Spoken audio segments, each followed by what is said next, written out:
내 뱃속으로 낳은 자식들. 그것들은 자식이 아니라 구더기들이었어. 내 썩어가는 몸뚱이 파먹으려고 달려든 구더기들. 변호사 양반, 당장 유언장 다시 써. 내전 재산 300억, 피 한 방울 안 섞인 우리 며느리한테 다 줄 거니까. 그게 내 마지막 유언이야. 이야기 시작 전 구독과 좋아요는 영상 제작에 큰 힘이 됩니다. 아유 냄새. 옳게. 어머니 기저귀 좀 제때제때 못 갈아? 이 비싼 1인실 쓰면서 이게 무슨 꼴이야 창피하게. 병실 문을 열자마자 코를 찌르는 비릿한 소독약 냄새와 섞인 노인의 배변 냄새에 큰딸 현주는 미간을 잔뜩 찌푸리며 손으로 코앞을 부채질했다. 그녀의 명품 가방에 달린 금속 장식이 차가운 형광등 불빛을 받아 날카롭게 번뜩였다. 침대에 힘없이 누워있는 말순의 눈동자가 딸의 그 손짓을 따라 힘겹게 움직였다. 평생 식당 불판 앞에서 연기를 마셔가며 악착같이 돈을 모아 회장님 소리까지 들었던 말순이었지만 뇌졸중으로 쓰러진 후 그녀에게 남은 것은 마음대로 움직이지 않는 반쪽짜리 몸뚱이와 자식들의 냉대뿐이었다. 며느리 수지는 죄인처럼 고개를 숙인 채 황급히 물티슈와 새 기저귀를 챙겨 들었다. 죄송해요, 형님. 잠깐 다른 환자분 보호자랑 이야기하느라 금방 치울게요. 수진이 익숙한 손놀림으로 말순의 환자복 바지를 내리고 무거운 몸을 옆으로 돌려 눕혔다. 말순은 수치심에 눈을 질끈 감았다. 제 자식 앞에서도 보이고 싶지 않은 치부를 며느리 손에 맡겨야 하는 현실이 송곳처럼 가슴을 찔렀다. 굳어버린 혀는 마음속에 맴도는 말을 밖으로 내보내지 못하고 그저 어버버하는 짐승 같은 신음만 흘려보냈다. 그 모습을 지켜보던 큰아들 현수는 혀를 쯧쯧하며 창가 쪽으로 고개를 돌려버렸다. 그는 어머니의 앙상한 다리 사이에 묻은 오물을 닦아내는 아내의 손길을 외면한 채 먼 산을 보며 혼잣말처럼 중얼거렸다. 이래서야 더 나빠지기 전에 시설 좋은 요양병원으로 옮기는 게 낫지 않겠어? 여기 병원비도 만만치 않은데 언제까지 이러고 있을 순 없잖아. 어머니 유산 정리도 좀 미리미리 해둬야 나중에 상속세 폭탄 안 맞지.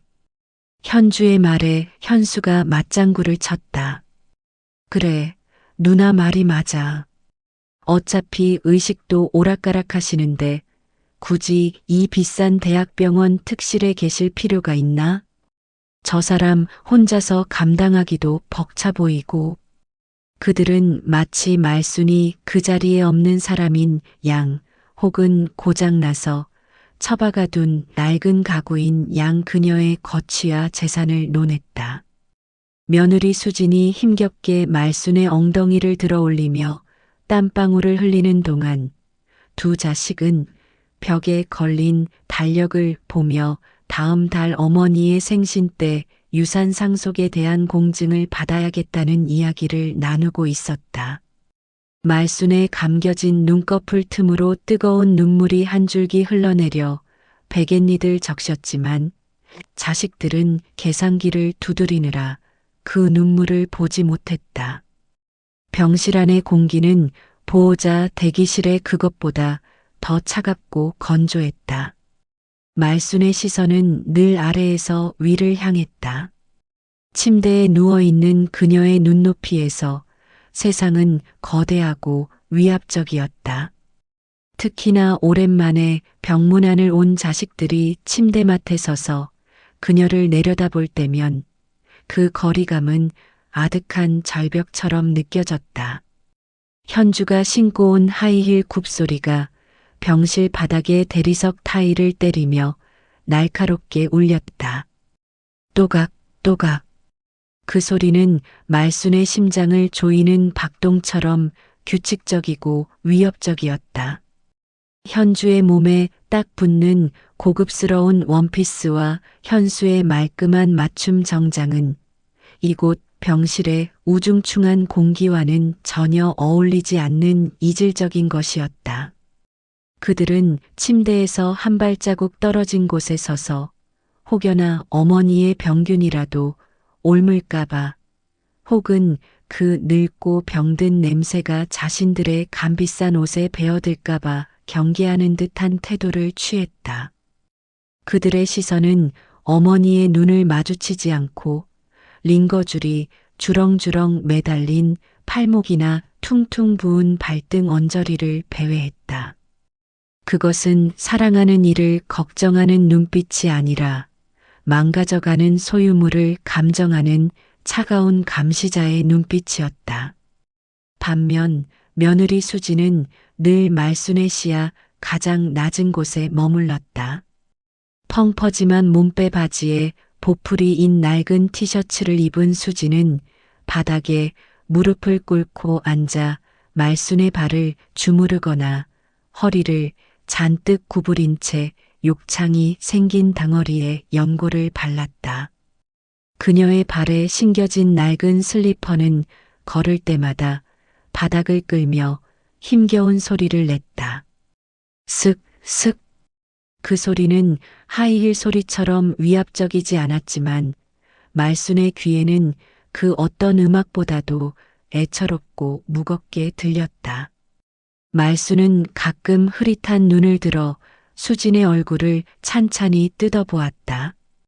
화장기 하나 없는 얼굴에는 주근깨가 가득했고 늘쪽 저올린 머리 사이로는 흰머리가 성성했다. 제 아들놈 뒷바라지하고 시어머니 병수발 드느라 제 나이보다 10년은 더 늙어 보이는 며느리의 거친 손마디가 말순의 종아리를 주무를 때마다 말순의 가슴 깊은 곳에서는 뜨거운 덩어리가 울컥 치밀어 올랐다. 자식들은 밝은 형광등 아래서 빛나는 존재들이었고 며느리는 침대 밑 그늘에 가려진 존재였다. 그러나 말순이 느끼는 온기는 오직 그 그늘진 곳에서만 흘러나오고 있었다. 현수와 현주가 나누는 대화는 주식이나 부동산 이야기로 가득 찼고 그들의 목소리는 병실의 정막을 깨고 높고 날카롭게 울렸다. 반면 수지는 말이 없었다. 그녀는 그저 말순의 입가에 흐르는 침을 닦아주고 가래 끓는 소리가 나면 등을 두드려줄 뿐이었다. 그 침묵 속의 손길만이 유일하게 말순이 살아있음을 확인시켜주는 감각이었다. 자식들이 떠나고 병실에 어둠이 내리면 수지는 보조 침대 귀퉁이에 웅크리고 누워 새우잠을 잤다.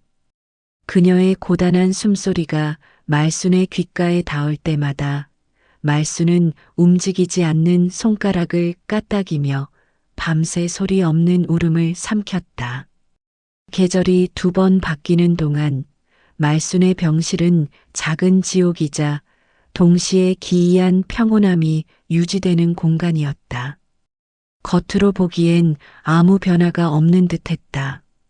자식들은 여전히 바쁘다는 핑계로 한 달에 한 번 얼굴을 비칠까 말까 했고 올 때마다 병원비 타령과 유산 이야기를 꺼냈다. 며느리 수지는 그 모든 불평과 냉대를 묵묵히 받아내며 하루 24시간 말순의 곁을 지켰다. 그러나 그 반복되는 일상 속에서 보이지 않는 균열이 조금씩 커져가고 있었다.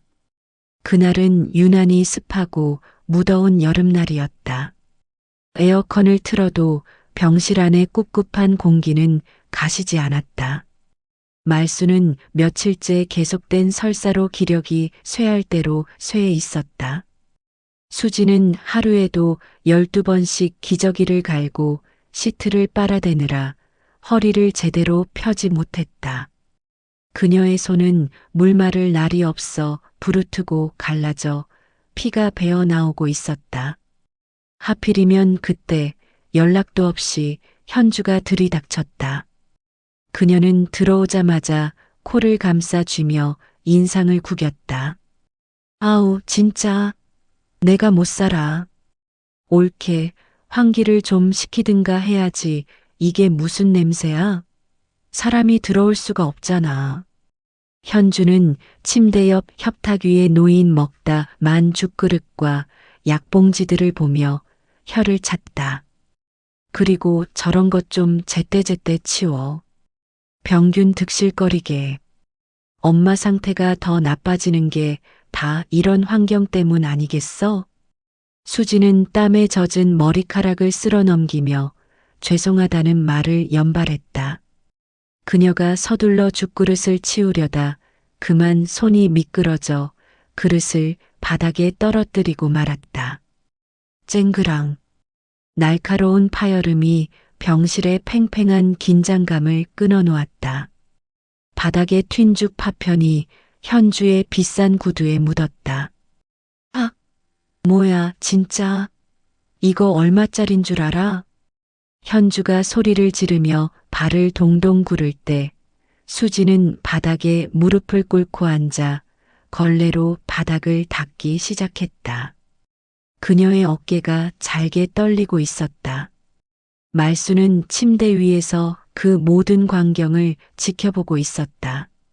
자신의 똥 기저귀를 갈아주느라 다트고 갈라진 며느리의 손이 바닥을 훔치고 제 배 아파 낳은 딸려는 고작 구두에 죽이 튀었다고 길길이 날뛰는 이 기막힌 상황을. 그 순간 말순의 목구멍에서 짐승의 울부짖음 같은 소리가 터져나왔다. 으어. 그것은 단순한 신음이 아니었다. 평생을 억눌러온 분노와 회한, 그리고 며느리에 대한 사무치는 미안함이 뒤섞인 절규였다. 현주는 놀라서 어머니를 쳐다봤고 바닥을 닦던 수지는 하던 일을 멈추고 고개를 들어 시어머니를 바라보았다. 말순의 눈은 초점을 잃은 채 허공을 향해 있었지만 그 눈에서는 굵은 눈물방울이 뚝뚝 떨어지고 있었다. 팽팽하게 당겨지던 현이 끊어지는 순간이었다. 병실 안에는 에어컨 돌아가는 기계음 소리만이 무겁게 내려앉았다. 가을바람이 제법 서늘해진 어느 날 밤이었다. 수지는 며칠 밤을 꼬박 새운 탓에 보조 침대에서 깊은 잠에 빠져 있었다. 그녀의 고른 숨소리가 규칙적으로 들려왔다. 말수는 정신이 유난히 맑아 잠을 이루지 못하고 있었다. 새벽녘의 푸스름한 빛이 창문 틈으로 스며들어 병실 안의 사물들을 희미하게 비추었다. 말순의 시선이 협탁 위에 놓인 수진의 낡은 가방에 머물렀다. 잠결에 뒤척이다 가방이 열리면서 그 안에 내용물들이 쏟아져 나와 있었다. 동전 몇 개, 다 쓴 딱풀, 그리고 낡은 수첩 하나. 말수는 왠지 모를 이끌림에 마비되지 않은 왼쪽 손을 힘겹게 뻗었다. 손가락 끝에 수첩이 닿았다. 간신히 수첩을 끌어당겨 펼쳤다.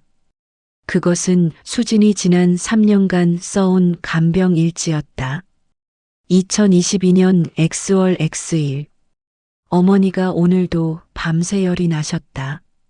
물수건으로 닦아드리는데 내 손을 꼭 잡고 우신다. 나도 같이 울었다. 죄송해요, 어머니. 제가 더 잘해드려야 하는데. 2023년 X월 X일. 아주버님 현수이 오셔서 병원비가 너무 많이 나온다고 화를 냈다. 어머니가 듣고 계시는데 마음이 너무 아팠다. 내 비상금을 털어서 이번 달 간병비에 보탰다. 남편에게는 비밀로 해야지. 2024년 X월 X일. 어머니 엉덩이에 욕창이 생길까봐 2시간마다 자세를 바꿔드렸다. 허리가 끊어질 것 같다. 그래도 어머니가 편안히 주무시는 걸 보니 다행이다. 부디 오늘 밤은 아프지 않으시기를. 삐뚤빼뚤한 글씨로 써내려간 기록들은 그 어떤 화려한 문장보다도 진실하고 무거웠다. 그 속에는 말순이 미처 알지 못했던 며느리의 고단한 삶과 자식들의 비정한 민낯이 고스란히 담겨 있었다. 자식들이 던져주고 간 몇 푼 안 되는 돈으로는 감당할 수 없었던 병원비와 특식비, 기저귀 값을 며느리가 식당 아르바이트까지 해가며 메워왔다는 사실을 알게 되었을 때 말순의 심장은 찢어지는 듯했다. 수첩의 마지막 장에는 며느리의 기도가 적혀 있었다. 하나님, 우리 어머니 제발 덜 아프게 해주세요. 제가 대신 아플게요. 불쌍한 우리 어머니 한 번만이라도 좋으니 저보고 웃어주시면 소원이 없겠어요. 말순은 수첩을 가슴에 품고 소리 없이 오열했다. 평생을 자식들 뒷바라지에 바쳤다고 생각했는데 정작 자신의 마지막을 지켜주는 이는 피 한 방울 섞이지 않은 이 곰 같은 며느리뿐이었다. 자신이 낳은 것은 자식이 아니라 괴물들이었고 자신이 구박했던 것은 며느리가 아니라 하늘이 보내준 진짜 딸이었다. 아, 나는 헛살았구나. 그 짧은 한 줄의 문장이 말순의 70평생을 송두리째 부정하며 가슴을 후벼 팠다. 그녀의 눈에서 흘러내린 뜨거운 눈물이 수진의 낡은 수첩을 적셨다. 말순의 눈빛이 어둠 속에서 전에 없이 날카롭게 빛났다. 더 이상 이대로 죽을 수는 없었다. 말순의 77번째 생일이었다. 자식들은 마지막이 될지도 모르는 생신이라는 명목하에 실상은 유산 상속 문제를 매듭 지으려 변호사까지 대동하고 병실에 모였다. 병실 한가운데에는 현주가 사온 화려한 2단 케이크가 놓여 있었고 현수는 짐짓 효자 노릇을 하려는 듯 비싼 과일 바구니를 침대 머리맡에 올려두었다. 어머니, 오늘 생신이잖아요. 변호사님도 오셨고 하니까 저번에 말씀하시던 그 상가 건물 말이에요. 확실하게 해두는 게 좋지 않겠어요? 현수가 넌지시 말을 꺼내자 현주도 거들었다. 맞아, 엄마. 오빠랑 나랑 어떻게 나눌지 엄마가 딱 정해주셔야 우리가 안 싸우지. 올케는 뭐 고생은 했지만 어차피 오빠 몫에서 조금 떼어주면 되는 거고. 수지는 구석에 서서 죄인처럼 고개를 숙이고 있었다. 그녀의 낡은 옷차림은 화려하게 차려입은 자식들 사이에서 더욱 초라해 보였다. 말수는 침대에 비스듬히 기대앉아 탐욕으로 번들거리는 자식들의 얼굴을 하나하나 뜯어보았다. 그녀의 눈빛이 예전과는 달랐다. 흐릿하던 동공에 서늘한 기운이 감돌았다. 말순이 힘겹게 입을 열었다. 어눌하지만 단호한 목소리였다. 변호사 양반 저거 읽어주시오. 변호사가 가방에서 서류 봉투를 꺼냈다. 현수와 현주의 눈이 기대감으로 반짝였다. 변호사는 마른 기침을 한 번 하고는 서류를 읽어 내려가기 시작했다. 본인 박말수는 정신이 온전한 상태에서 다음과 같이 유언을 남긴다. 본인 소유의 서울시 강남구 소재 5층 상가 건물 및 현재 보유 중인 예금, 주식 등 모든 재산 일체를 침을 꼴깍 삼키는 자식들의 목을 대가 동시에 움직였다. 며느리 이수진에게 전액 상속한다. 순간 병실 안에는 숨막히는 정적이 흘렀다. 현수와 현주의 얼굴이 믿을 수 없다는 듯 하얗게 질렸다. 수진 역시 놀라서 눈을 동그랗게 뜨고 시어머니를 바라보았다. 뭐라고요? 지금 잘못 읽으신 거 아니에요? 이수진? 저 여자가 왜? 현주가 비명을 지르며 변호사에게 달려들었다. 현수도 얼굴이 불그락 푸르락해져서 씩씩거렸다. 어머니, 노망 나셨어요? 어떻게 피 한 방울 안 섞인 남한테 재산을 다 줘요? 우리가 자식인데 저 여자가 엄마 꼬드긴 거지. 그렇지? 현수가 수진의 멱살을 잡으려 들자 말순이 온 힘을 다해 소리를 질렀다. 이놈들아. 천둥 같은 호통 소리에 모두의 동작이 멈췄다. 말순의 몸이 부들부들 떨리고 있었다. 그녀는 마비되지 않은 왼손을 들어 덜덜 떨리는 손가락으로 자식들을 가리켰다. 니놈들이 사람이냐? 짐승도지 엄이 아프면 곁을 지키는 법이야. 지난 3년 동안 내 똥 기저귀 한 번이라도 갈아본 놈 있으면 앞으로 나와봐. 말순의 두 눈에서 피눈물 같은 눈물이 쏟아져 나왔다. 자식들은 그 서슬 퍼런 기세에 눌려 아무 말도 하지 못하고 뒤로 주춤거렸다. 말순의 시선이 구석에 서서 떨고 있는 수진에게로 향했다. 내 진짜 자식은 여기 수진이 하나뿐이다. 병실 안의 공기가 무겁게 가라앉았다. 거짓된 효도와 탐욕의 가면이 벗겨진 자식들의 얼굴은 추악하게 일그러졌고 그토록 무시당하던 며느리는 가장 높은 곳으로 끌어올려졌다. 그 극적인 반전의 순간 화려한 생일 케이크의 촛불만이 위태롭게 흔들리고 있었다. 자식들과 변호사가 모두 돌아가고 병실에는 다시 말순과 수진 둘만 남았다. 폭풍우가 휩쓸고 간 자리처럼 고요하고 무거운 침묵이 흘렀다.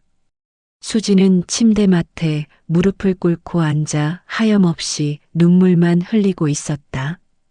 그녀의 어깨가 작게 들썩였다. 말순은 그런 며느리의 정수리를 가만히 내려다보았다.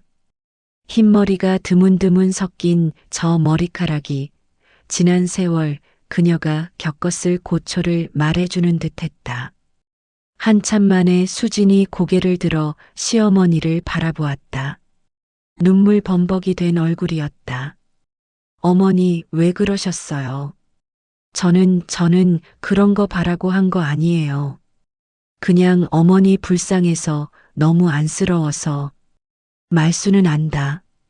이 미련한 아이는 정말로 아무런 대가 없이 그저 측은지심 하나로 자신을 돌봤다는 것을.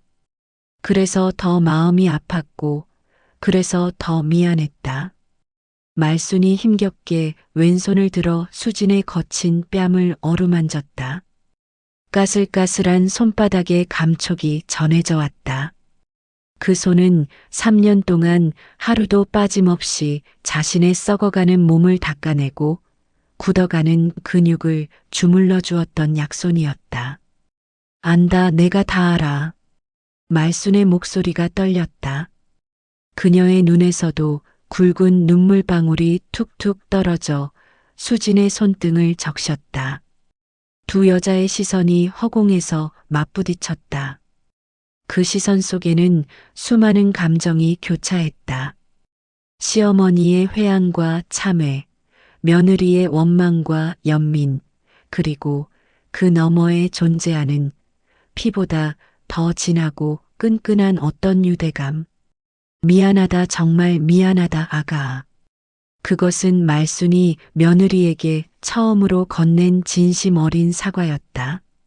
10수년간 맺혀있던 응어리가 그 한마디에 눈 녹듯 녹아내리는 것 같았다. 수지는 말순의 손을 잡고 자신의 볼에 비비며 오열했다. 병실 안에는 두 여자의 울음소리만이 가득 찼다. 그 울음은 지난 세월의 모든 고통을 씻어내려는 듯 처절하고도 애절했다. 창밖으로는 어느새 어둠이 짙게 깔리고 있었다. 며칠 후 말순의 상태가 급격히 나빠졌다. 의사는 마음의 준비를 하라고 했다. 수지는 밤새 한숨도 자지 않고 말순의 곁을 지켰다. 말순의 호흡이 점점 가빠지고 불규칙해졌다. 그녀는 마지막 순간이 왔음을 직감했다. 흐릿해지는 의식 속에서도 그녀는 무언가를 간절히 찾고 있었다. 수진아. 수진이 얼른 귀를 말순의 입가에 가져다 댔다. 네, 어머니. 저 여기 있어요. 말순이 마지막 힘을 짜내어 수진의 손을 꽉 잡았다. 그녀의 손아귀 힘은 놀라울 정도로 강했다. 그것은 죽음을 앞둔 자의 마지막 절규이자 남겨질 이에 대한 간절한 당부였다.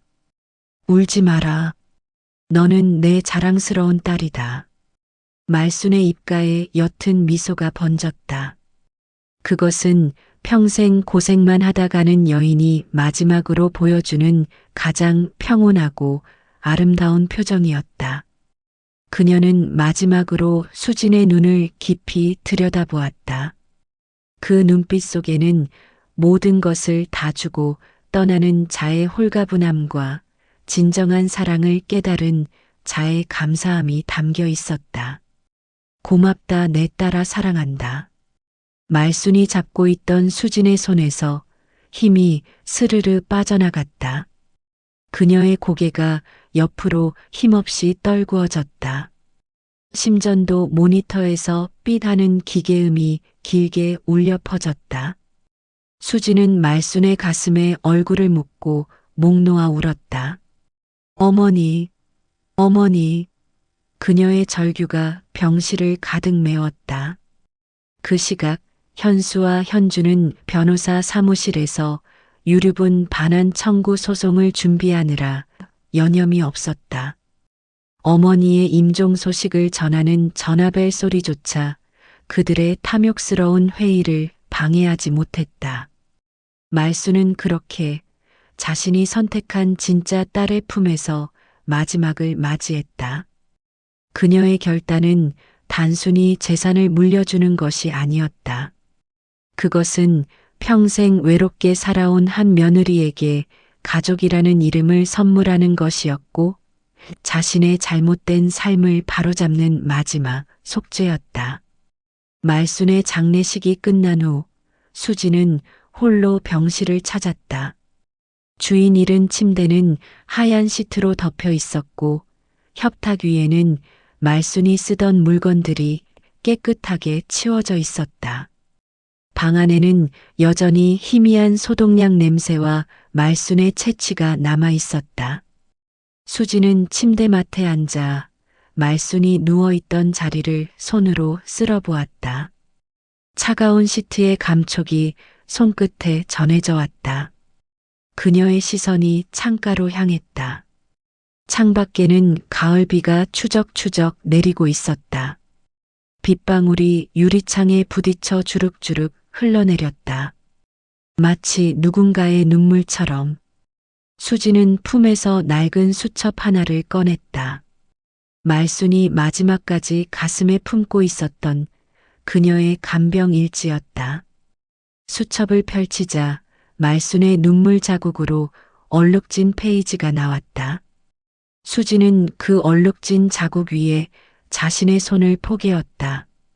병실 문이 열리고 청소부가 들어왔다. 아직 안 가셨어요? 이제 방 비워야 하는데. 수지는 말없이 고개를 끄덕이고 자리에서 일어났다.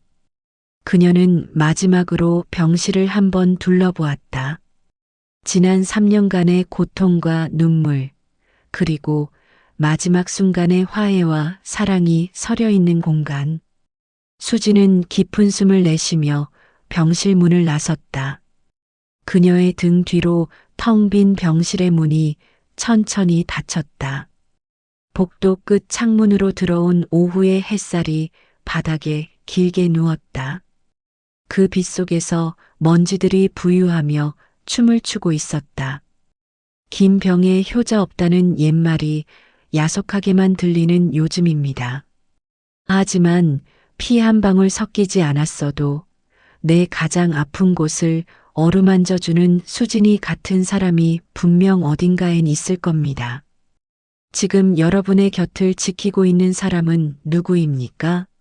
마지막 순간 여러분의 손을 잡아줄 진짜 가족은 과연 누구일까요? 오늘의 사연 정류장이었습니다.